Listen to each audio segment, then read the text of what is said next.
只是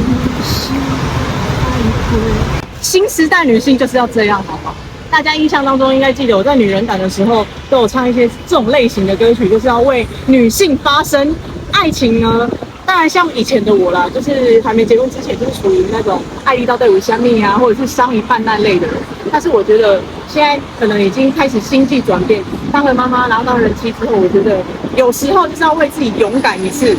我觉得这首歌，如果假如说你现在正在就是也是在纠结你的感情当中，但是你可能还是走不出来，或者是你可能比较没办法说很洒脱的人，我跟你讲，你可以先去 KTV K 歌，好不好 ？K 歌把自己的那个狠劲，然后那股勇气唱出来。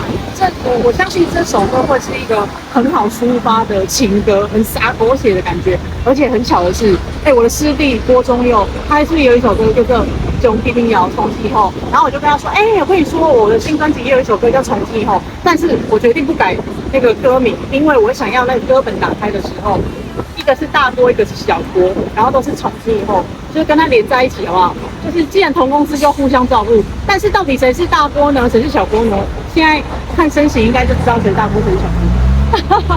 好啦，无论如何要支持起来好了。从今以后，我和郭宗佑的从今以后，拢做好听，爱听哦。